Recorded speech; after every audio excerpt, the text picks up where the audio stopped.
Sejam muito bem-vindas e bem-vindos. Que a paz e o amor do Mestre Jesus continue nos envolvendo hoje e sempre. Vamos para a nossa exposição da semana. Uma amiga minha tem uma filha de 16 anos. E essa semana a jovem se mostrou abatida com o futuro na conversa com a mãe. A preocupação principal dela é assim, puxa, como que o nosso planeta vai sobreviver em relação às questões de queimadas, desmatamentos, poluição da água, do mar e do ar, o aquecimento global? Dúvidas muito pertinentes, além, óbvio, da questão do desemprego, das desigualdades sociais, dos vírus e até das nuvens de gafanhoto. Vamos combinar, o pacote está completo.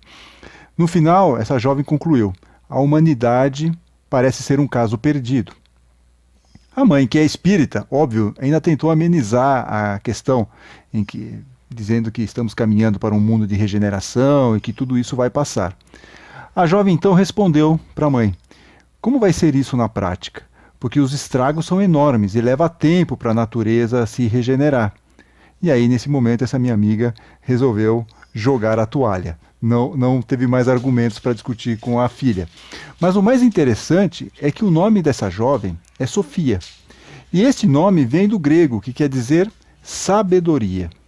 Ou seja, simbolicamente, a sabedoria está perdendo a esperança. E isso é muito preocupante. Era essa a mesma situação de desalento e sem perspectivas que vivia a pequena comunidade cristã lá no final do século I. Perseguições do Império Romano e também por ser uma minoria em um mundo politeísta. Tudo isso não ajudava muito no bom ânimo daqueles cristãos que se sentiam perseguidos, tolhidos, não viam perspectiva, não viam esperança, não viam um horizonte. Por isso, uma pessoa chamada João resolveu escrever uma mensagem para essas comunidades, em que reforçava não só o conceito de esperança, mas também o de resistência. E assim nascia o livro que fecha o Novo Testamento, que conhecemos por Apocalipse. Aliás, essa questão de esperança e resistência não é algo que veio da minha cabeça. Está na Bíblia de Jerusalém, na Bíblia Pastoral, sempre na abertura de cada um dos livros eles fazem explicações, dão explicações históricas. E nessas duas Bíblias, que são Bíblias de estudo, eles mostram claramente isso, que o livro do Apocalipse traz para aquelas comunidades uma ideia de esperança e de resistência. Tanto que o autor, ao longo do texto, reforça a ideia de felicidade, apesar de todas aquelas coisas sombrias que ele descreve ao longo do texto. Abre, por exemplo, começa o Apocalipse praticamente, dizendo o seguinte: feliz quem lê as palavras deste livro e que guarda as coisas nela escritas.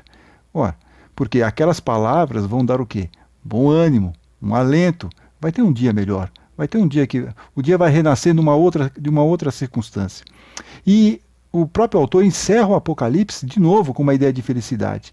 Feliz aquele que observa as palavras de profecia deste livro. Feliz aquele que observa ou guarda as palavras de profecia deste livro. Está lá no capítulo 22, no versículo 7, quase encerrando o livro do Apocalipse. Por quê? Porque assim mantemos naquela comunidade, vai manter aquela comunidade a esperança e a resistência. Guardar, observar as palavras daquele livro. Esperança e resistência são os temas da nossa reflexão de hoje. Allan Kardec, no Livro dos Espíritos, explica muito bem essas questões que nos causam incômodo de tempos em tempos, nossa vida em sociedade, nesse mundo que nós estamos vivendo.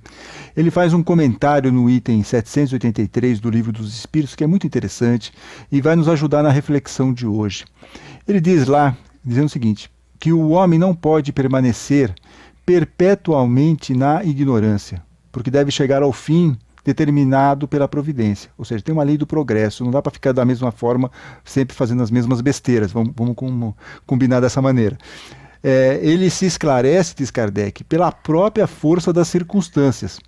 Por exemplo, nesse caso aqui, quando ele fala, né, que o homem se esclarece pela própria força das circunstâncias. Essa semana nós vimos aí nos noticiários que fundos de investimento internacionais, que movimentam trilhões de dólares, estão ameaçando não colocar mais o seu dinheiro do Brasil se o governo não fizer algo sério no combate ao desmatamento e às queimadas.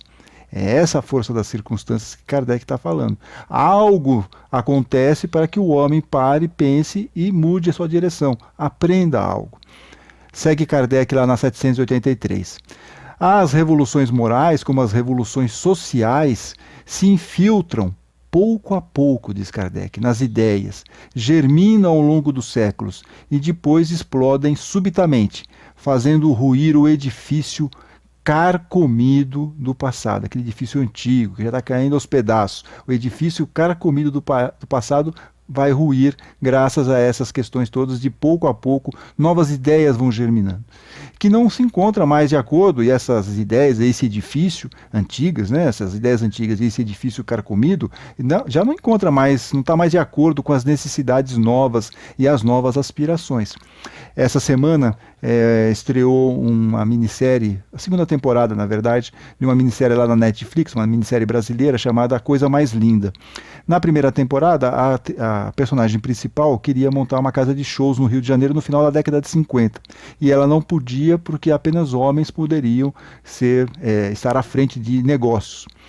Nessa segunda temporada, ela pede o desquite, porque na época não existia o divórcio do marido. E o marido chega para ela e fala: não vou dar o desquite, porque eu sou o homem dessa casa. Então percebam, nós não estamos falando isso do século XIX, do século XVIII, estamos falando de uma realidade que acontecia lá no começo dos anos 60, e até ter a lei do divórcio, que foi lá pela década de 70, meio da década de 70. Mas era uma situação que pouco a pouco vai sendo mudado. Hoje parece que é um outro mundo, parece que é uma outra realidade, parece que é outro país, outro planeta. Mas não, aconteceu aqui. Existia esse problema. Mas como diz Kardec, são situações, revoluções que acabam acontecendo, revoluções morais ou revoluções sociais, que pouco a pouco vão acontecendo e vão destruindo aquele edifício carcomido do passado.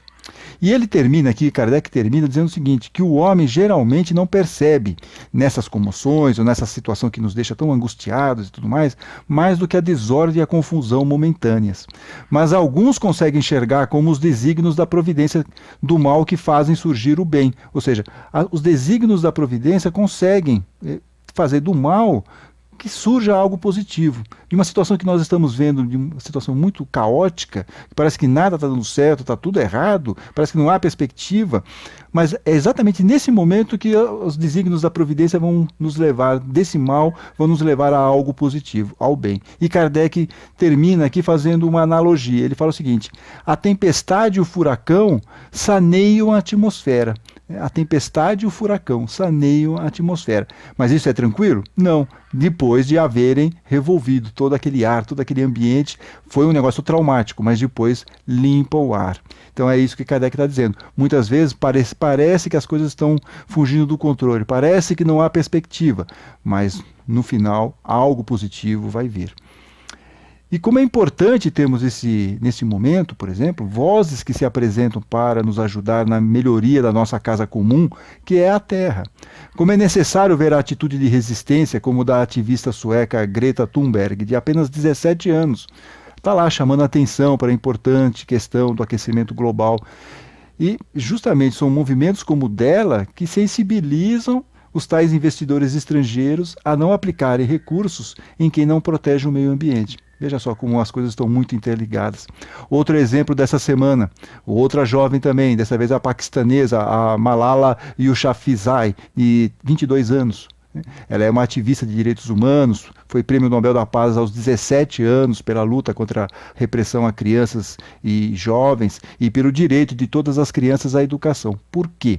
Por que ela se envolveu nisso? Porque aos 13 anos ela foi atingida por um tiro quando estava em um ônibus escolar lá na região do Paquistão, que era controlada pelo Talibã, que, como vocês sabem, é um segmento radical do islamismo. Ela foi baleada, sobreviveu, mas aí ela precisou ir como refugiada para a Inglaterra. E ela não só sobreviveu, como ela se formou esta semana. Olha só que interessante, ela se formou essa semana na Universidade de Oxford, uma das mais tradicionais do mundo. Interessante, né? Porque o Talibã não queria que as mulheres estudassem, não queria que as meninas fossem à escola, só os meninos poderiam. E agora ela resistiu, né? A Malala resistiu e conseguiu ir à universidade, conseguiu terminar uma universidade que é uma das principais universidades do planeta, que é a Universidade de Oxford. E aí ela tem uma frase de um dos discursos que ela fez, que é um discurso muito interessante. Ela fala o seguinte: pensaram que a bala iria nos silenciar. A Malala falando. Pensaram que a bala iria nos silenciar, mas falharam. Nossos livros e nossos lápis são as nossas melhores armas. Não é isso? É assim que nós respondemos a essas questões todas que nos afligem. De uma outra maneira, de uma maneira mais positiva. Esperança, resistência, não perder o bom ânimo, mesmo nas situações mais complicadas, mais complexas. A esperança é fundamental para a nossa existência. É o que nos mantém caminhando mesmo nas horas mais sombrias pelas quais passamos. O historiador Leandro Carnal, em um comentário na TV, disse que quem perde a esperança perde praticamente tudo.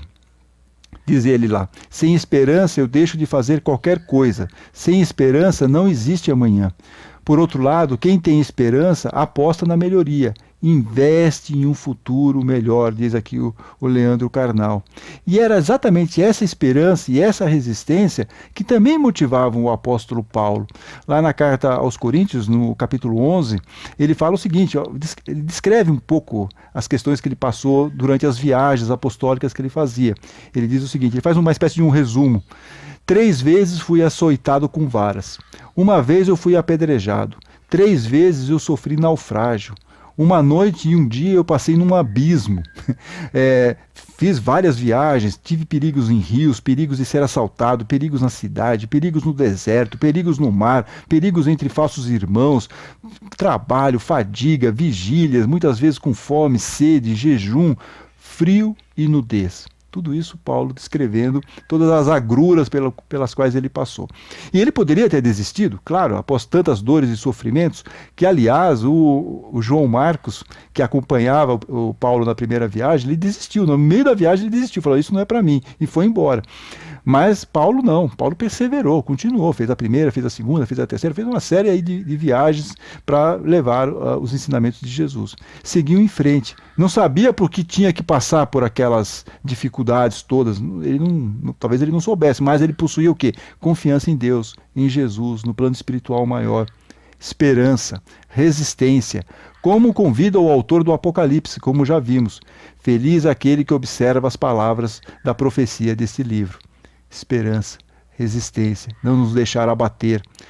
Paulo termina lá na carta, dessa vez a carta a Timóteo, a segunda carta a Timóteo, ele fala, olha, o Senhor ficou comigo e me encheu de força. Isso é importante, a fim de que eu pudesse anunciar toda a mensagem e ele chegasse aos ouvidos de todas as nações. Combati o bom combate, terminei a minha corrida, diz aqui Paulo, conservei a fé. Olha, isso é bonito, né? Combati o bom combate, terminei a minha corrida, conservei a fé. Tudo isso vai nos levar ao quê? A importância de mantermos a esperança, de resistirmos e principalmente resistir ao desânimo e lembrarmos sempre que nós estamos amparados pelo plano espiritual, mesmo nesses momentos mais complicados. É o que Bezerra de Menezes, o espírito de Bezerra de Menezes, fala pela psicografia de José Carlos de Luca. Ele nos incentiva a não desanimar, a não perder a esperança, mesmo nos momentos mais sombrios da nossa vida. Diz ele lá, mantenhamos viva a chama da esperança. Essa chama vai guiar nossos passos durante a noite escura e tempestuosa. O amanhecer para o novo dia não tardará, diz Bezerra de Menezes. Perseverem, nada temam, pois Jesus está no leme. Vamos manter a fé, a esperança, perseverar e resistir, e principalmente que a sabedoria nunca perca a esperança. Muita paz a todos, até a próxima oportunidade, fiquem com Deus.